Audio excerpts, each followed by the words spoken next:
But he still has to win an election, doesn't he? And he's very more unpopular than Liz Truss even. Yeah. He's the most unpopular Prime Minister in history on a YouGov poll today. So I've got ideas about that. I think definitely it's a good idea. Let's invade France, that will boost his popularity. If they can't control their border, we will. Yesterday, Alastair Campbell tweeted out a video of him delivering a speech which he would like Keir Starmer to deliver. And Alastair Campbell is, in my view, absolutely correct. It is what Starmer should be saying. And the reason he should be saying it is because it is what is needed in the country. The medicine to repair the damage and the chaos of where we are. Have a listen. So it goes like this. I know you're disappointed. So am I. I'm not stupid. I feel it, and it hurts. But know me and understand this. I have the resilience to endure, the confidence to rebuild, and the courage to change. Of the mistakes I have made, I now believe the biggest is Brexit. To take it lying down, to live with a catastrophic decision that has made us all weaker and poorer, a campaign that had no plan, a campaign won by liars and con men, one of whom now has the gall to think he should run the country when he's not fit to run a bath. So today, I can announce we will be bringing forward legislation for a referendum on this question: should we rejoin the EU, yes or no? In addition, we will be releasing the full report on Russia's role in the 2016 referendum, and I will be appointing a commission of inquiry into the lies, crimes and misdemeanours and the economic damage Brexit has done. I have spent too long looking away from the car crash when there are still bodies lying in the road. Brexit has been a disaster for Britain. It is time to do the right thing. Let's face the debate with the resilience to endure all that will be thrown at us by the right-wing populist and their tax-dodging media fanboys, have the confidence to rebuild a Britain that we know can be so much better than this, and the courage to take on those liars and con men and show them what the real patriotic British spirit truly is. Thank you for your attention to this matter. So today I've been looking at polling and comparing polling on Brexit with polling on immigration. The polling shows that the feelings about anti-Brexit are getting higher, and they are now at about 60%, whereas the anxiety crowd on immigration are only at about 35%. So you have to wonder why the Labour government are prioritising immigration as an issue over Brexit. This government, the Labour government, promised change, and they have delivered change. It's just that the change we've got is not what we hoped for. The change they've given us is more chaos and more anxiety around immigration. The media and the politicians are in some kind of dance of death where they won't talk about anything except immigration, and they try and kind of game each other to more and more extreme positions. All three of you are talking as though deportations are only suggested for people who are here illegally. That's always been true, that people who get refused asylum get deported. Nobody's ever disagreed with that. But we're talking about, Reform has ideas about when you're here legally. The Tories have ideas about being deported if you've ever claimed a benefit. We're talking about an absolutely febrile environment in which, obviously, then, when people are asked what the biggest issues are, they always say immigration because that's all that the authorities ever discuss. However, when you ask people what the most important thing to them is always cost of living, NHS, sometimes a little bit of social care if they're in the older brackets, sometimes a little bit of crime, especially among women. It's not, people aren't saying this issue is salient to them. They're responding to the political climate. Consequently, every time we say, how is the left ever going to have a viable policy around immigration when the public's attitudes are really, really hardening, this is a self-fulfilling fallacy, and it's really dispiriting to watch. And the polling shows this, that anxiety around immigration has been rising quite significantly since Keir Starmer became Prime Minister. It's not really surprising because out in the media, the narrative has been constant about small boats and asylum seekers in hotels. When Labour were in opposition, they kept talking about safe routes and opening up hubs for asylum seekers to apply on the continent and in other countries rather than having to make the treacherous journey across the Channel. But they haven't done that. What we seem to have is an inflaming of tensions by ensuring that these hotels where the asylum seekers are in are causing conflict, and that is being weaponised further by Tommy Robinson and Nigel Farage and the right wing. To me, it looks like there is a coordinated approach to this narrative, and it's becoming more obvious as time goes on that that is the case.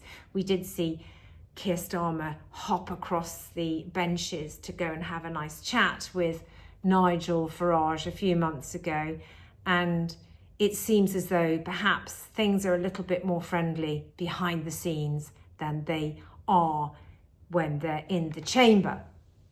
Anyway, the truth of the matter is, by increasing immigration anxiety, what Labour have done is produce the feeling and the justification for dealing with stopping Nigel.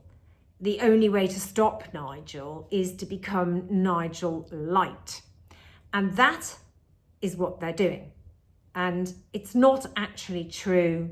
If you appease, actually, it makes things worse. The recent Home Secretary, Shabana Mahmood, announcing policy which is even more to the right than any of the previous Conservative Home Secretaries.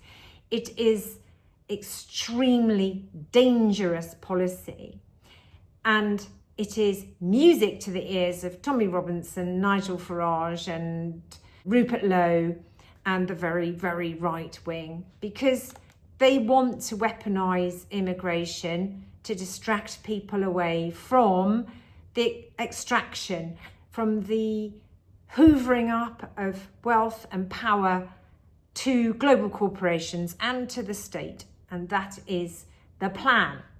And this is not a conspiracy theory, because history does repeat, and this exact cycle has happened in history before. In Europe in the 1930s, this exact plan was used, and it is certain that that is what is being repeated in my view.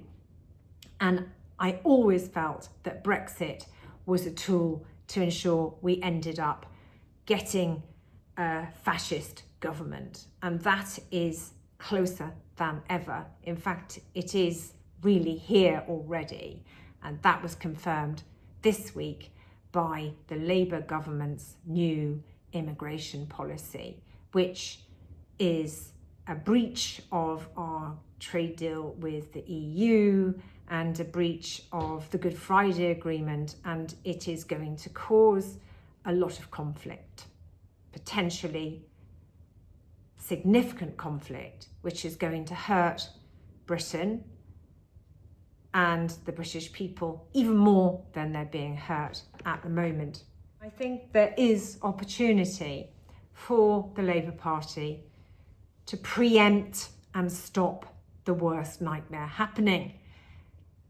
A starting gun was fired last week with the supposed briefing against Wes Streeting. I mean, it's hard not to conclude that the Labour Party is completely stuffed.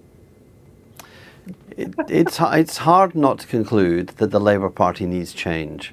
And the reason for that is when the Labour Party campaigned for change at the last election, it got a huge vote, a landslide, but it failed to say clearly, and it's failed to act in government clearly, to say change from what, change to what. And that's where I think the possibility of a candidate who comes from outside Westminster, outside SW1, as Scarlett was talking about, who does have a view of how to change, has experience of changing, someone like Andy's got 10 years of a record that he can be judged against, does have an opportunity. And I've been in pubs across the country with Andy Burnham, and always there's working class people who want selfies with him. That is a huge step up from any current Labour cabinet minister. And I think the issue is there's a debate about purpose, a debate about change, the debate about what the meaning of change is. There's a country, and it's right, Zoe's right, there's a country out there listening to Zach Polanski, joining your party, the Corbyn vehicle. There's a country that wants change, yes, and it wants change from a left of centre perspective. Labour, and this is what I was most outraged at, a briefing that says that the Labour Party should put up and shut up and just do what the bond markets want.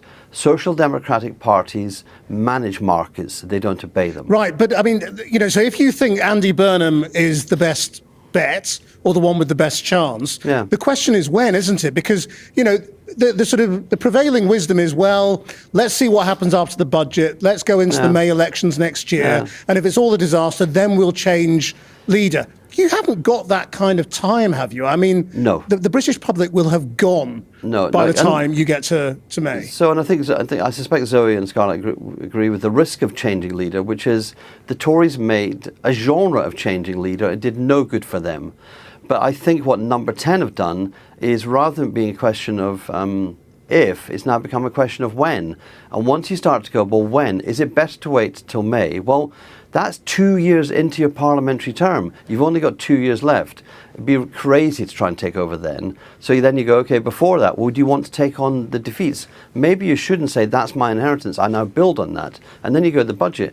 The budget, knocking around, and it's in Scarlett's polling, knocking around is the worry that, and I think backbench Labour MPs must be worried about this, what happens if the Green vote overtakes Labour's? What if there's a more popular party on the left? Hard for them to get enough parliamentary seats to mean anything, but what if there's il sorpasso? What's their moment? It hurt the Tories massively when Reform went over. I think it will. So I think. So you think go now? Do you? I think the starter pistol was fired last night. The Number 10 declared a leadership election and basically said, you're all too scared. You're all too scared to do it. And the thing is, well, if somebody's saying there should be an election, maybe take them at their words. They're going, you know, come and have a go if you're hard enough. Well, there are quite a few people who are hard enough out there. They've got the ambition, they've got the desire, and you're being kicked around. And you've got the Parliamentary Labour Party being described as feral. That is disrespectful at the very least. And you've got a cabinet minister being briefed against. Something's got to give, and I think, and the calculation from Number 10 is the party will give. Well, what if the party doesn't? And what if the party shouldn't? I mean, and Shabana Mahmood's policy announcement yesterday was really her manifesto for the leadership. That is what's going on. And the other candidate is Wes Streeting, who was pushed into the arena as well.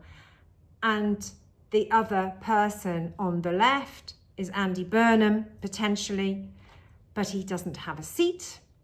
And I think that is why they've decided to accelerate this leadership election, because Blue Labour, Maurice Glasman and Morgan McSweeney, would rather have a leadership election between Wes Streeting and Mahmood than have Andy Burnham in the ring. And it might be that another softer left candidate emerges.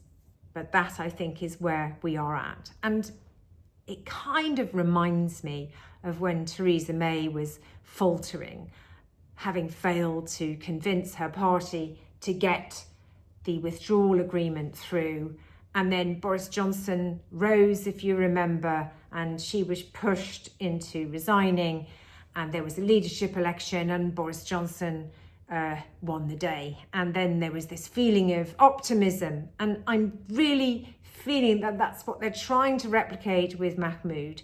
As in, with Boris, it was like, well, there's worries about him, there's worries about Brexit, but oh, he's the only sensible one who's going to sort it out. He's the only one who's got the strength to do it. And that is what they're saying about Mahmood now. As in, yes, it's uncomfortable, but we have to do it because we have to stop Nigel Farage. And she's the only one that has got the courage to deal with this issue. And it's just another chapter. It's another escalation. It's the same monster, actually, the same snake shedding his skin and coming back for more. That is what it is. And it's horrible. Everything that progressives believed is wrong. Every assumption they made about reality has been refuted. They find reality itself to be far right, unpleasant, and essentially they're building an entire politics around resisting reality.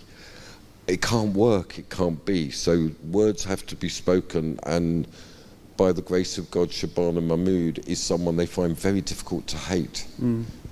It seems to me with people like Shabana Mahmood, she's strong, obviously, on crime, migration, border security, ECHR. She's got some strong words to say against. The side of it that I think is missing, we got the blue side there.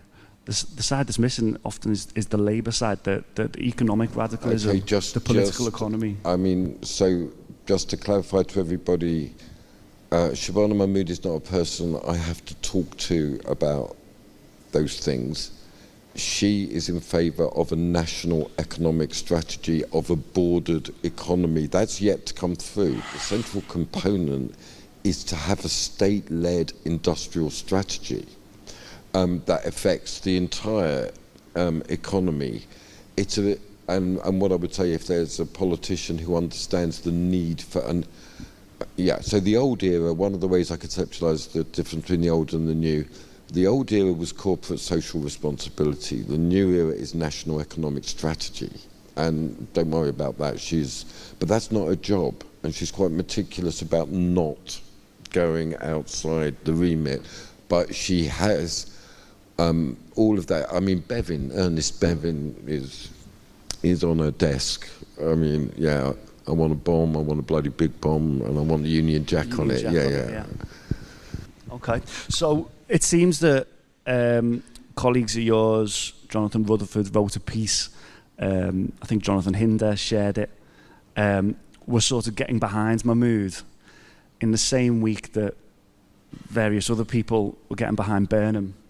And obviously we know Wes Streeting is the sort of Blairite option. So we have this sort of this leadership battle sort of emerging under the surface.